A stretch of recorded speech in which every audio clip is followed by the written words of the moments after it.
Hello, my name is Michael Green, and I welcome you to the sixth episode of my podcast, Historians in Conversation, which is hosted by the University of Lodz in Poland. My guest today is Christina Smith-Simonsen from the Arctic University of Norway, which is located in Tromsø beyond the polar circle. She is associate professor in history and is interested in global history and peace studies, and in particular, one of her research fields pertains to the study of Africa. Recently, Christina served as interim head of department in the Department of Archaeology, History and Religion at the University of Tromsø, and she will also tell a little bit about her experience in this capacity. I welcome Christina to my podcast. Hello, Christina, and welcome. I'm very happy to have you here in my podcast. Thank you for inviting me, Michael. Thank you. I wondered, where do you come from? What is your background? Because we know you as a historian, I think, of very fascinating part of the world that I personally do not know much about, but thanks to your work, I get a glimpse of what is going on in Africa. Thank you. Well, Africa was a part of my history as an historian that came much later. I am currently living in Tromsø, working at the UiT, the Arctic University of Norway, a very long and hard name.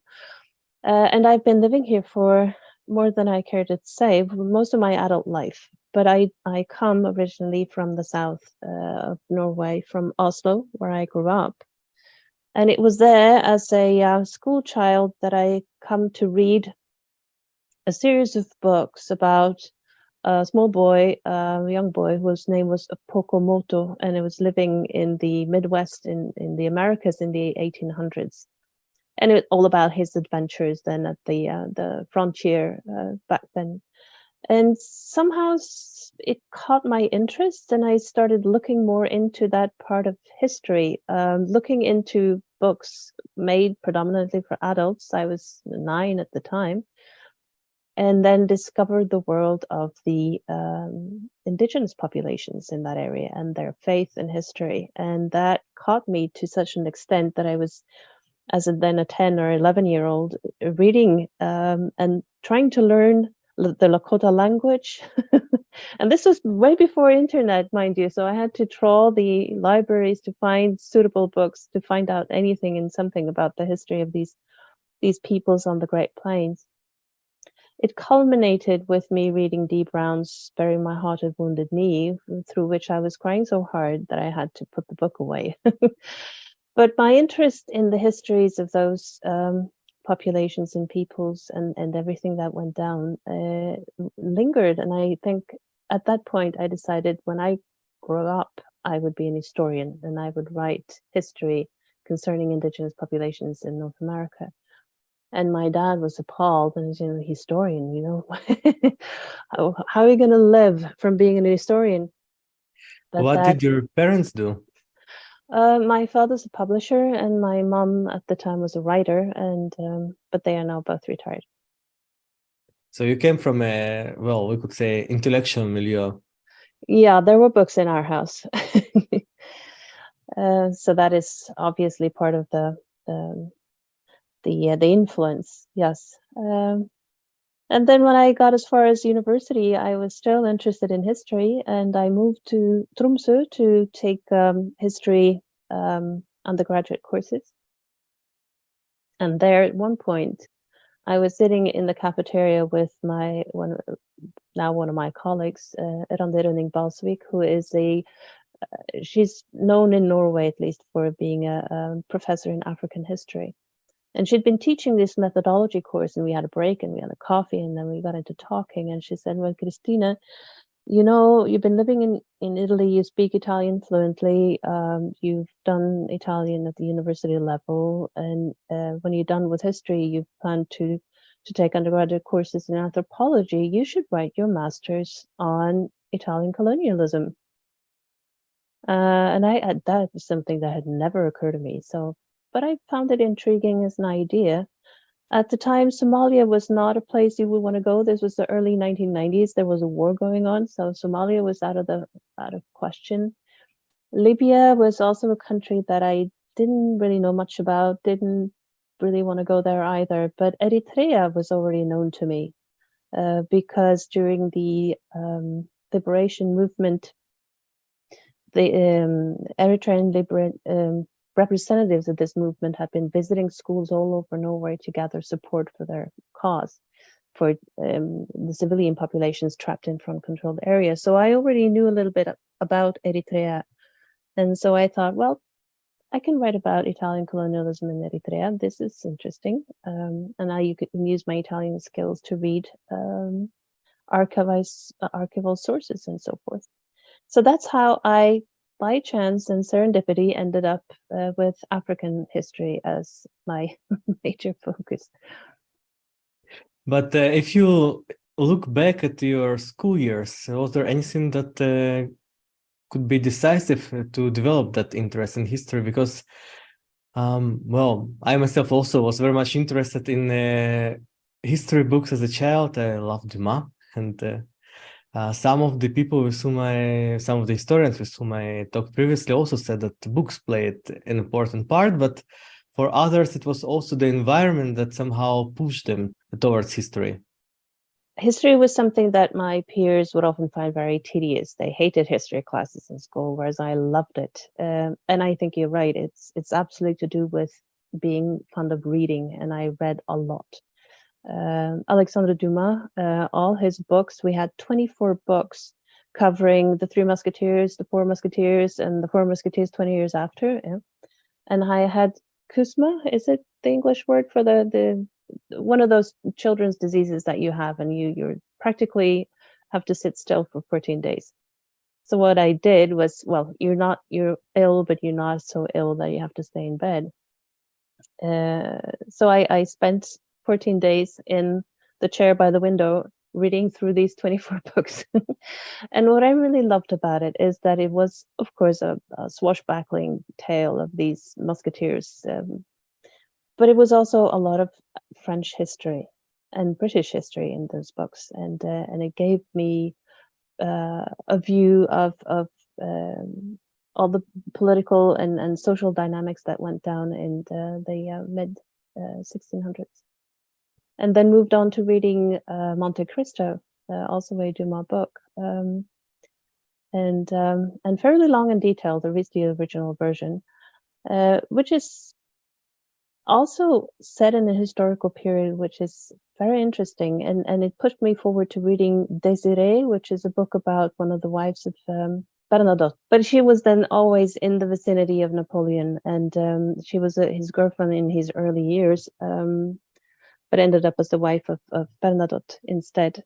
So the book is about Désirée as the main character, but it also tells the entire story of the rise and fall of Napoleon and everything that happened in those rather chaotic years from the French Revolution into the Napoleonic era.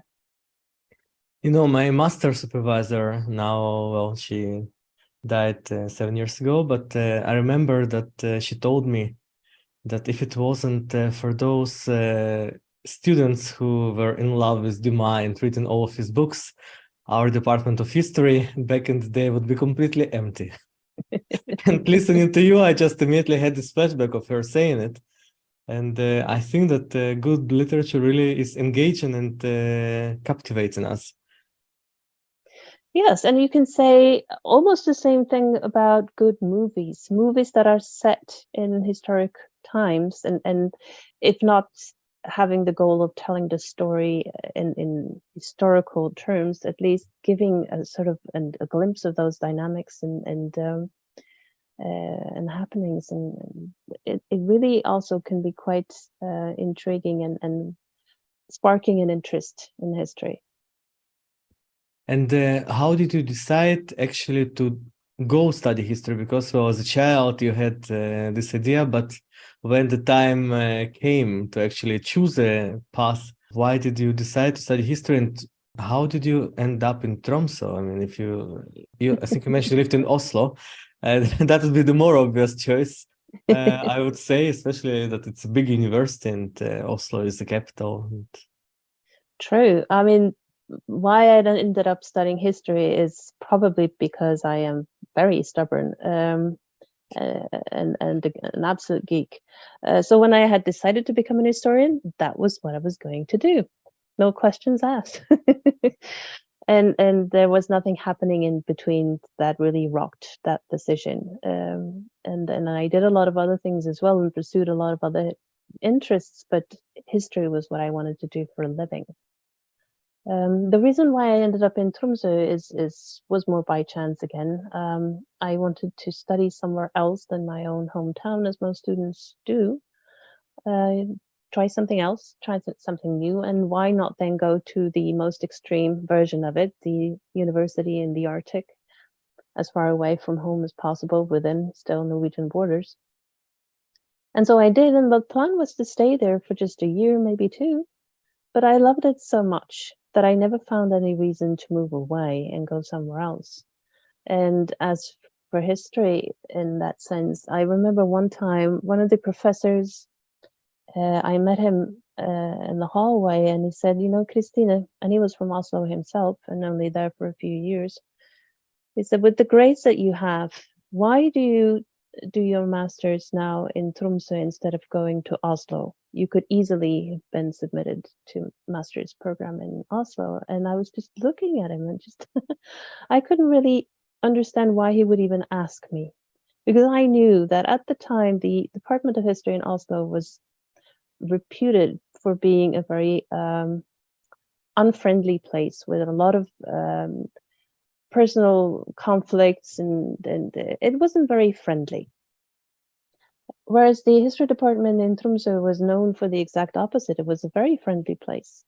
A smaller unit, obviously, but with sufficient number of students so that we had an everyday life of community, and with open enough doors between the staff of teachers and professors and ourselves, so that we would know them personally. The doors were always open. You could just knock on any door and ask any question. They would always be there for us, which was not the case in larger universities, where you had to make an appointment and maybe then wait a few weeks until you could get to meet that person. So the friendliness and openness and the evenness, the sort of very vague, there were no walls between us and them in terms of the personnel and the students. We were one big group of people working together, it felt most of the time. And that was very, very motivating to keep on studying history, because you felt as though you were part of the department, not just a student being there for a short time. Well, being to Tromsø only once this winter, I found it really a fascinating place and really beautiful. So I think I can understand what is so attractive about being there. And even now, as we speak, it's polar night.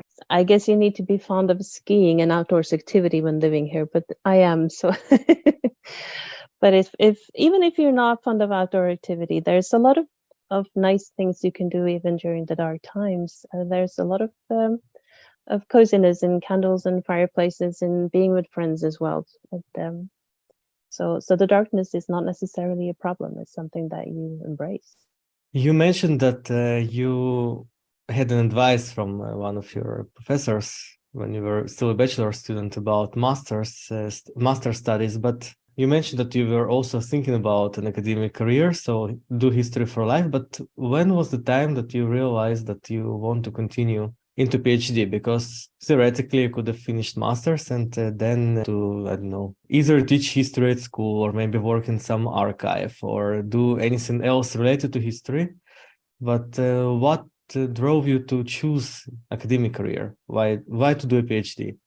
I think that was always my goal. I was fully aware that wasn't necessarily going to happen. Doctoral scholarships weren't that many, and certainly not that many at the time. In the 1990s, there were much fewer of those available than you have today with the PhDs.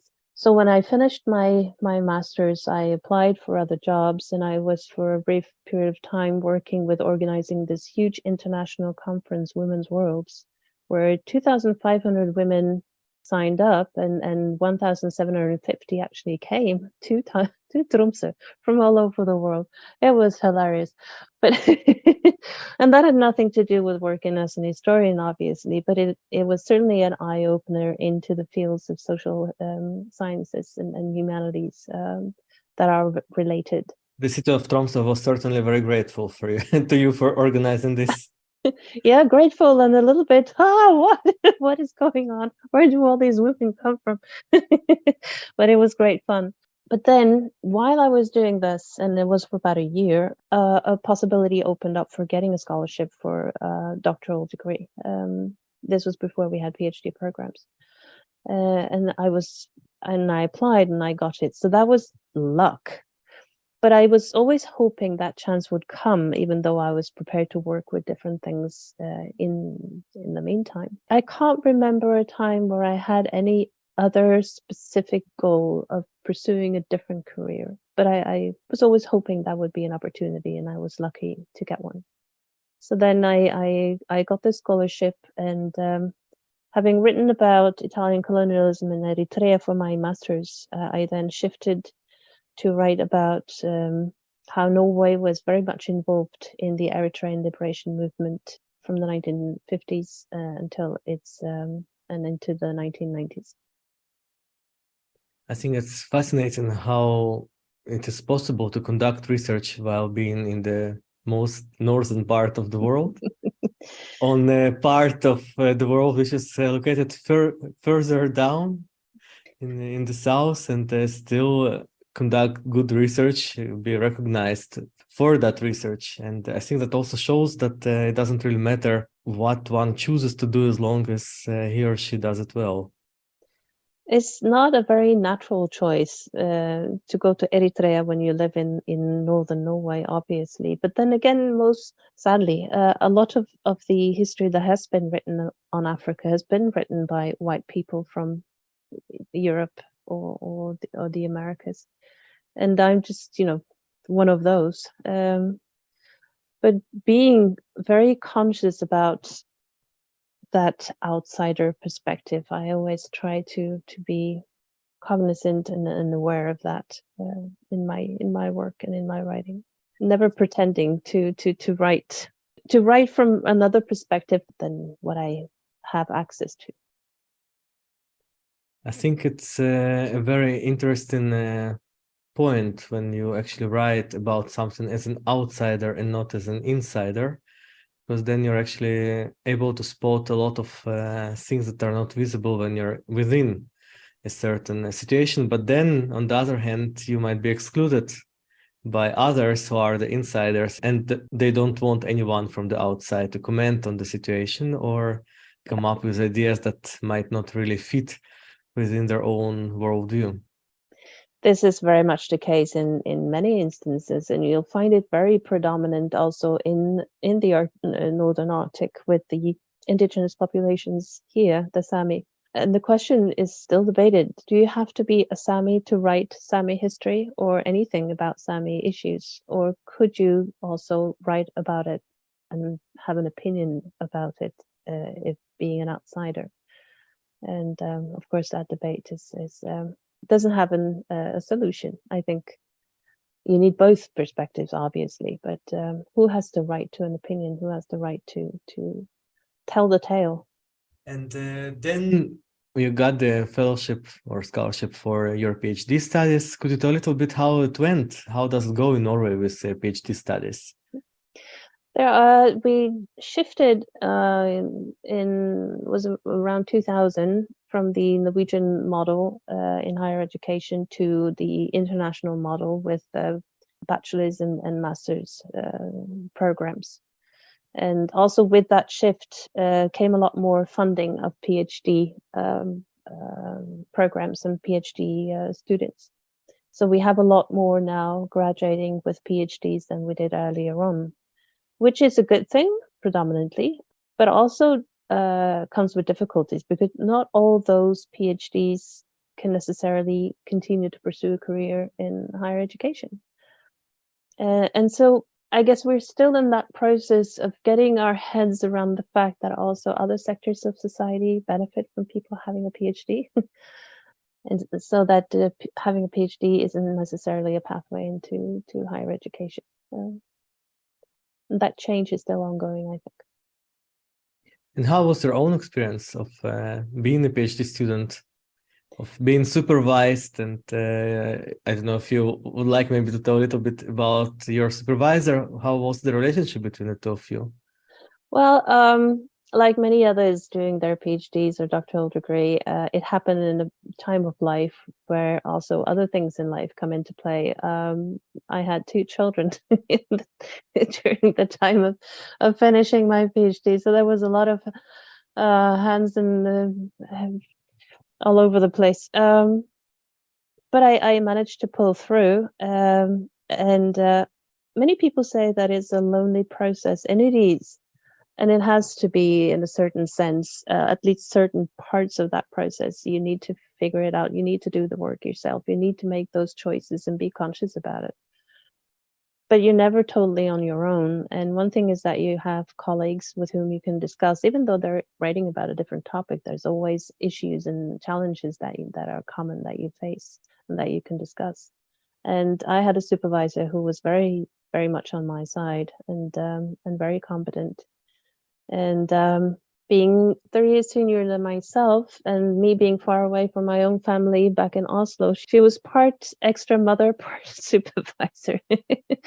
And still today, now she's a little above 80s, Professor Emerita, still working every day at the office. And if we all turn out the way she has, it's promising. I used to call it PhD support network, something that I really benefited from in the Netherlands when I was doing my PhD there, because I arrived on my own, and I had some friends in the Netherlands, which was a good thing, but no one in Groningen, where I was doing my PhD. And I discovered that this PhD support network was a crucial thing, and not only for me, but also for others, because they were the first choice to discuss any comments of the supervisor or any comments from peer review or any comments on conferences. And we were really standing up there for each other. And also now, as well, many years have passed, I think that we still are fond of each other and we keep in touch. But in the Netherlands, I think it was quite similar thing to what you described in Norway about having a lot of PhD positions and very limited amount of places. So I think out of my 15 or so colleagues, only a handful found an academic job. Yeah, this is the case very many places, unfortunately, because you put so much energy into this and money. I mean, and the money, state yeah. invests a lot of money in it. But the beauty of history is that it's so versatile in the sense that you could use it for almost anything. There are so many sectors and fields in society where history plays an important, maybe not that visible, but it's useful. Just the fact that we always need to be clear about how we read material and how we read it and the choices we make in understanding it, that it's all about choices and framing and understandings and narratives. That is also useful if working a completely different field. For example, if you're working in the municipality or in the government and you're dealing yet with lots and lots of texts. It's the same thing. Writing up a case for something. You make your choices and you set a narrative in that document. So these skills that come with being an historian are useful and necessary, I think, also in other fields. I'm very glad that you're mentioning it, because sometimes I have this discussion with my students, what is history useful for? And I tell them that history is useful for many fields, but it's also good to hear it is useful also for management and also for government and also for various jobs related to text. And I think that we all become really trained in reading those texts, because we can recognize style change of if there's another handwriting part of the text. And also the training in grasping what is the main point here, what is the content, what is this actually saying something, you know? As an example, many of those whom I was studying together with as a master's, we were about 40 students in that master batch that I was part of, and some of them have moved forward with academic careers, and many have moved forward with other careers as teachers or in public management. But a surprisingly high number of those ended up in leading positions within higher education. They are now director of the museum, director of faculties, director of campuses. So they are all in the leadership segment of the university, and they have history as a background. And what they say themselves as start trying to explain the high number of historians in these positions is that we are trained in reading huge amounts of text and extracting the important part of it, and seeing causal relationship, what causes what, how does these things fit together, what are the dynamics, is it necessary to keep an eye on, and what is less important. These skills have been crucial in their further careers working with leadership and management. Now that, well, you were already a PhD student, and then the next stage and next step, the important one, maybe the most important one of them all, the eventual academic career. Could you tell a little bit, how did you navigate into having an academic position? Did you do some postdocs initially, or did you apply for a job as teaching assistant at the department? Or did you apply for grants? Because nowadays there are a lot of options, and we hear about different career paths that sometimes lead nowhere and sometimes do lead towards a job. I was again lucky. There was an opening for a postdoc within my field, so I had a postdoc for 4 years, teaching as well as doing research. So it wasn't an ordinary postdoc; it was more of a 4-year temporary position in Tromsø, yet with the same department. I think the most frightening experience was being thrown into teaching. You were literally dropped off at the deep end, and you had to learn to swim as you went. Because at that time there were very few courses in university pedagogics. Now everybody has to do a university pedagogic, but this, like 20 years ago, nothing. So you try to remember what the other teachers had done and sort of copy what you what they had done and what you certainly didn't want to copy. But that was a steep learning curve. And also when first time becoming a supervisor of someone's master's thesis, that was also very frightening, and I felt hugely responsible for the result. I still do, of course, but in a different way. But then after finishing that postdoc, there were no openings as an historian. And it wasn't for many years. So what I ended up doing was director of a peace center that we have at our university, Center for Peace Studies, which made sense in terms of being an historian, because I was still working on African history, North-South relationship, development aid history, and that had a place within peace history as well. So for 6.5 years, I was the director of the center, and teaching and supervising as well. So always keeping one foot in the academic world, so to speak, not just the management part. And then there was an opening for a associate professor that was shared between the center and the Department of History, and I got this one. So now my position is almost a formalization of what I have always done. I'm an historian, but I'm also working within these issues that are dealing more within the peace studies, which is multidisciplinary anyway. So you're also head of department now at the history department. I was for 8 months. I was an interim. I was the second in command, so to speak, to our former head of department. And then when he suddenly got the position of pro dean at the faculty, I just had to step up and be the head of department. And I was supposed to be so for only a few months. But it was 8 months until we got someone in place, and she's brilliant. But for 8 months, I was trying to cover being head of the department as well as doing all my regular teaching and supervising. So was a Bermuda Triangle, but but at least I could float a little bit on previous experience, so that I managed. I think you mentioned it at least twice in your talk that luck played an important role in, first getting a PhD position and then landing on a teaching job.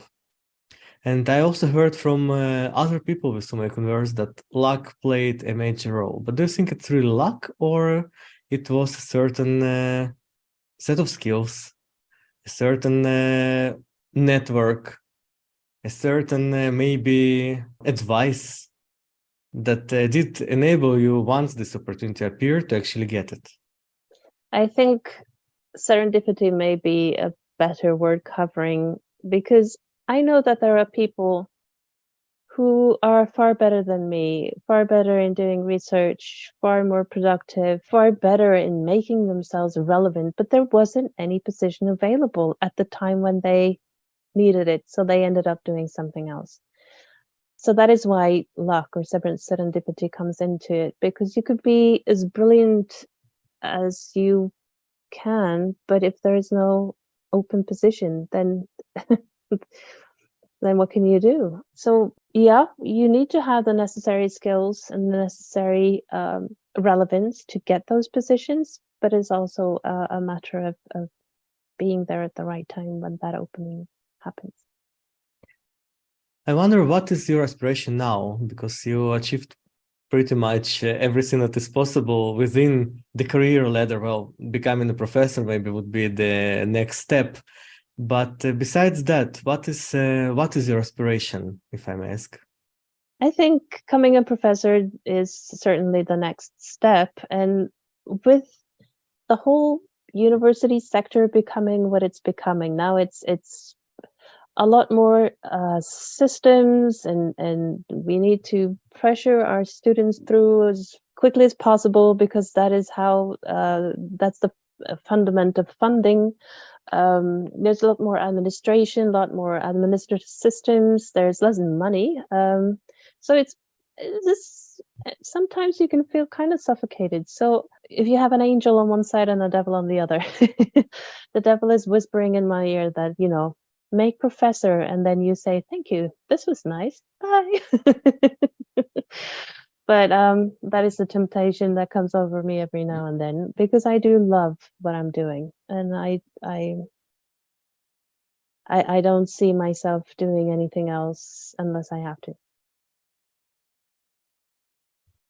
I also wanted to ask you about another topic, which is related in a way to career, but again, in my previous conversations, especially with female researchers, the topic of academic career came up often as a topic that they had difficulty with. For example, that it was not common in the time that they were studying to actually continue to do a PhD, or maybe not to go study at all. And then also, while trying to get an academic position, some of them encountered difficulties because they were women. And I wonder how it was in Norway. It's very much the same. Maybe not so much anymore. Even in the Department of History, we are now getting closer to being equal number of men and women, and with a certain diversity of topics. But it wasn't always so. And last week, actually, on Thursday and Friday, we celebrated 50 years of history being at the University of Tromsø. University of Tromsø was established in 1968, and the first courses started up in the early 1970s, and history had its first course starting up the autumn of 1972.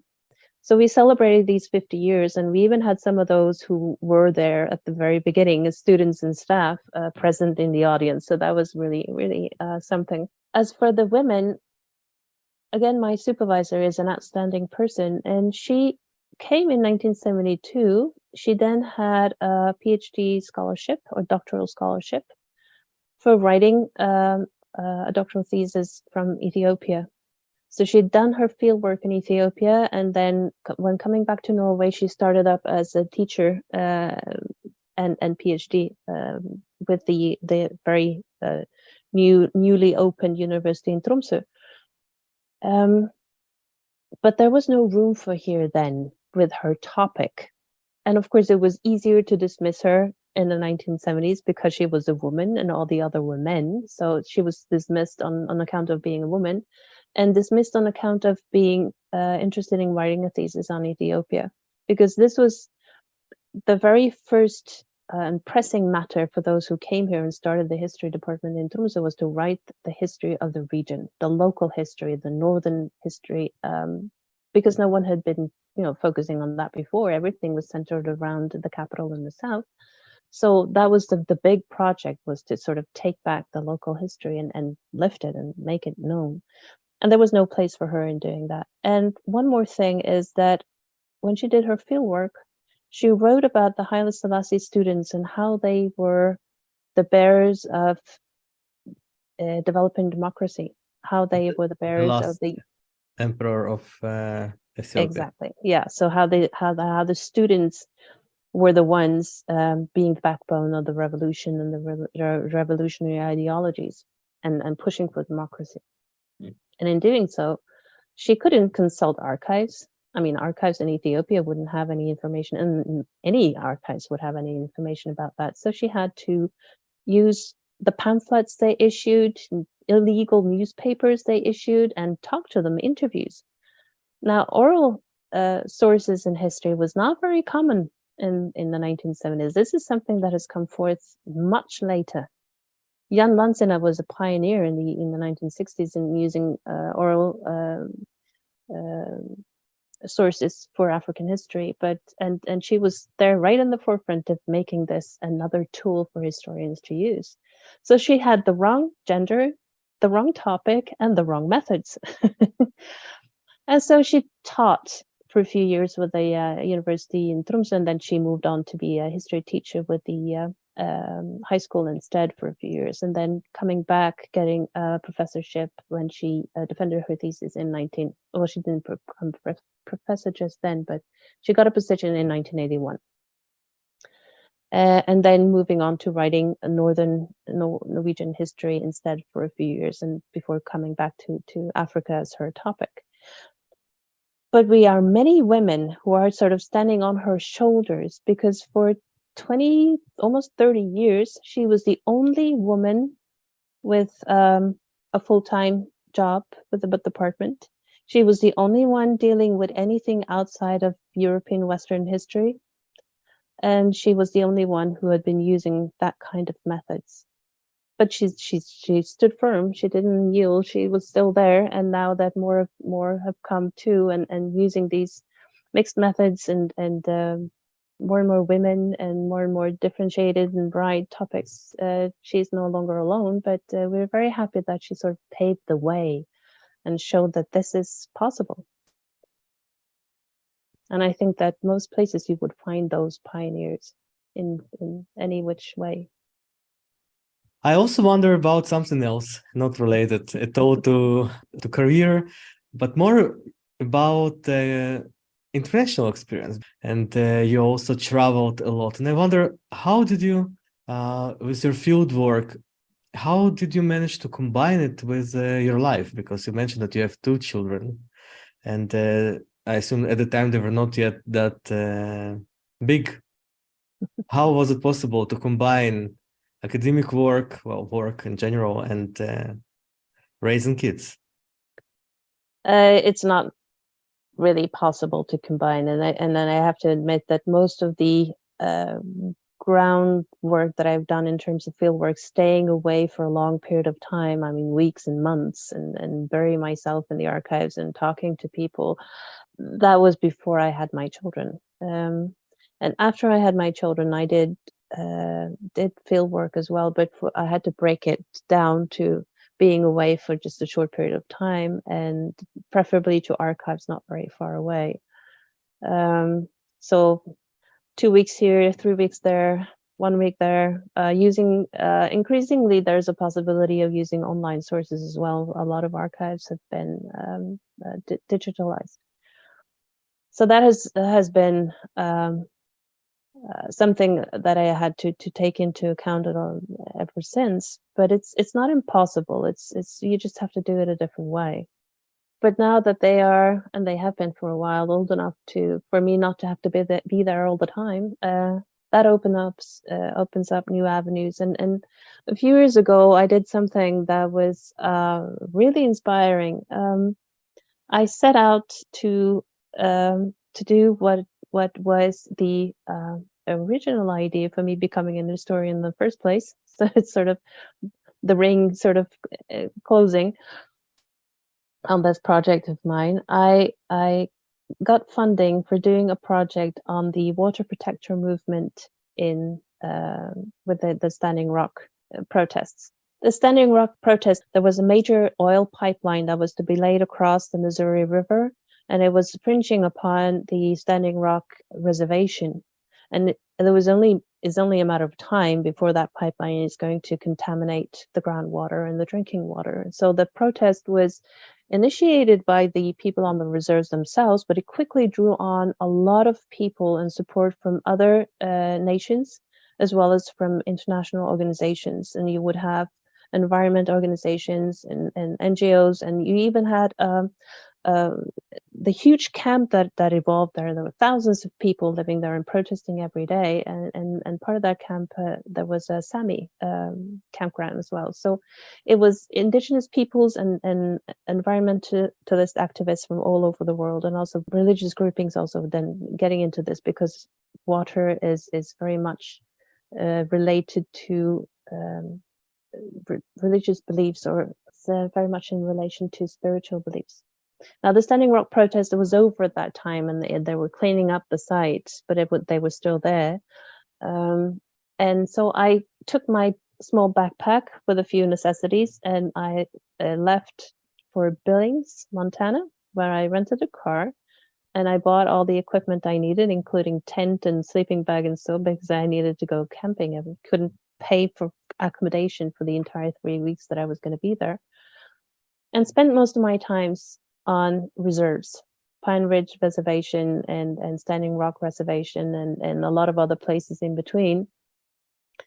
And I knew that writing about the water protector movement wouldn't be easy, because these people were now underground, a lot of them being pursued by the police. So getting them to talk to me wouldn't be easy. So I had a plan B. I would try to document as many museums, memorial sites, visitor centers that I could come across, to see if there was any pattern that I could see in how the Lakota history is being told. How is it being represented, and by whom? And are there differences whether you'll find these places on the reserves, far away from the reserves, or on the fringes? And so that became my project, and that is what I'm also writing articles about from this material. But it was being there, just me, no other obligations or responsibilities, just me in that car. And if I decided that, oops, I forgot, I need to go back a few miles, I could go back a few miles, because I wasn't there with kids or husbands or who wanted to move forward. So it was a very liberating experience to be able to be there on my own and with my project, and that was the only thing happening for an entirety of 3 weeks. So field work is truly inspiring when you can really delve into it, and it was also, of course, absolutely lovely to finally be able to do a small piece on the topic that was the foundation of why I became an historian in the first place. You know, I'm quite often asked about good ways to learn English, and you're Norwegian. You live very far away from any English-speaking context, yet your English is really great. How did you learn English? I learned English in school, and like most children also today, well, not at least today, I learned from watching too much TV. But of course, in later years, it has been, I need to add the fact that when working at the Center for Peace Studies, English was our everyday language. So it comes also from a lot of practicing. So there is hope at the end of the tunnel for those who are afraid to start. Yes. But I have to say, though, I mean, TV or movies is an underrated way of learning language. When I lived in Italy for a year, and didn't know much Italian before I went there, but I used movies and cartoons on purpose to learn the language or to learn it more quickly. And I would watch movies that I already knew. I knew some of the dialogue I'd remember, and I knew the content of the movie, and I would watch it dubbed in Italian to get the phrases and the wordings and the pronunciation. In addition to the most important thing, obviously, practicing with people, talking, TV and movies and other audio is another way of keep practicing. And the very final question would be if you have any advice, or maybe not really advice, but guidance for people who thinking about studying history, for people who might be already studying history and not sure if to go and do a PhD next, and also for those who just finished their PhDs and now are on some kind of a junction in their life where they don't know which direction to take. Is there anything that you could, from your experience, to say that would make that choice easier? I think that history or historian is not something that you become only by being a professor at the university. Historian is something that you become once you have your master's in history. And if history is what you really want to do, and that is what truly interests you, you will be an historian once you finish that master. And keep your mind open for what other areas you could use that knowledge and that passion for. It doesn't necessarily need to be within higher education, because history is the groundstone of our communities and societies. It is useful in so many ways, in so many places. So use your imagination and keep that identity as an historian, whatever it is that you end up doing. Thank you very much, Christina. It was a very interesting talk. Thank you for having me, Michael.